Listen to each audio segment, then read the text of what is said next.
I'm Dr. B with today's Hope Nugget. Oh my goodness, what are we talking about today? Today are the uns. Here we go. Unfazed, unbothered, and unmoved. What does that mean? To be unfazed, unbothered, and unmoved. As we are approaching this new year, getting ready to go through the new year, listen, I want you to make your mind up that in this year, you want to be unfazed, unbothered, and unmoved. When we talk about being unfazed, what does that mean? To be unfazed means to be literally not perturbed and not disturbed.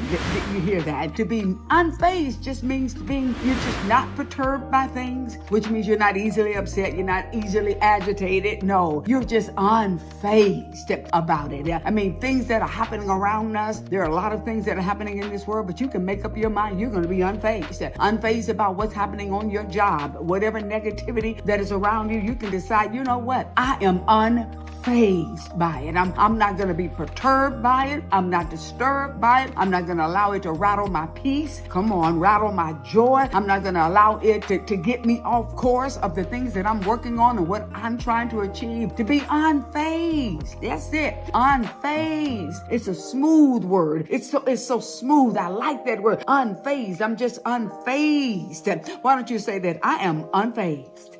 I'm unfazed. That's what you want to get in your spirit. You're saying, I'm unfazed. You'll be amazed. You can go around your family and you can have, family situations going on and things that you know that are happening in the family, but you can say, you know what? I'm unfazed by it. I'm not gonna get caught up in it. I'm not gonna get caught up in the gossip. I'm not gonna get caught up in the complaining. I'm not gonna get my name attached to it. I'm unfazed. I'm unfazed. I'm not gonna let it steal my joy. I'm not gonna let it steal my peace. I'm not gonna let it steal my focus. Come on, being unfazed. Not only being unfazed by things that are happening around us, we need to also be unbothered. What does it mean to be unbothered? To be unbothered means to show a lack of concern about something. And it may seem kind of negative. Show a lack of concern. You're not even going to be concerned. I mean, why would you not be concerned? Listen, we're talking about being unbothered by negativity.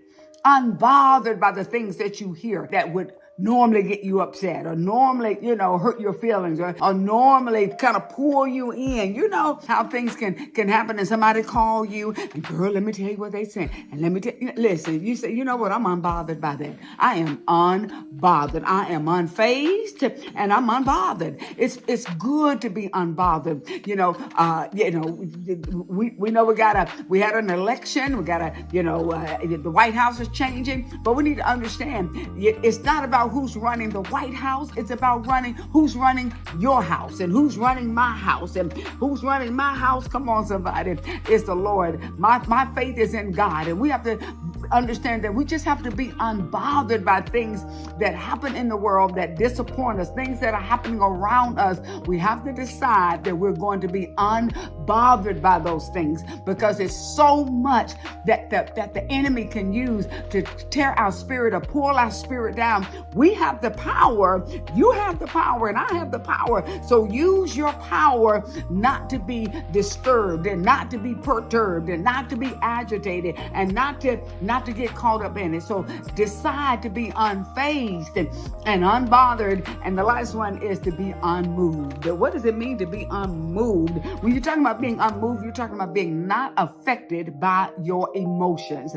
I talked recently on my podcast about not letting your emotions get the best of you. Not letting your emotions get the best of you. Listen, I just want you to decide that you are a person who is what the Word of God says. 1 Corinthians 15:58 tells us, and that is be steadfast and unmovable, always abounding in the work of the Lord. Oh, come on, knowing that your labor is not in vain. That is so important to know that the thing that you do, as long as you do your work as unto the Lord, as long as you stay focused, come on your assignment, come on, so that when you get ready to go to glory, you can say, you know what? I came down here and I understood the assignment. Are you with me? You have that power in you. And so you want to be steadfast and unmovable, meaning not moving to the right, not moving to the left, not being swayed swayed either way, not being fazed, not being bothered, and just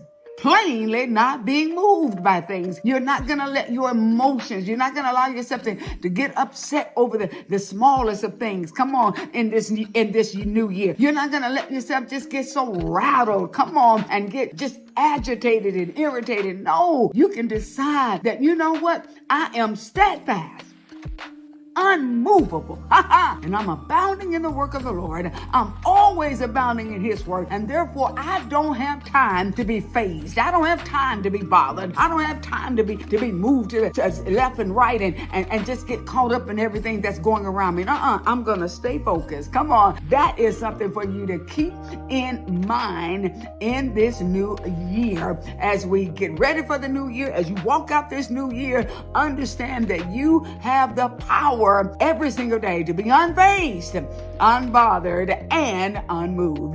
Did you receive this Hope Nugget today? I hope you did. I hope you do. I'm Dr. B. Until next time, always remember, in a world full of darkness, there's a reason to have hope. So do this. Hold on to hope like it's a piece of rope. Until next time.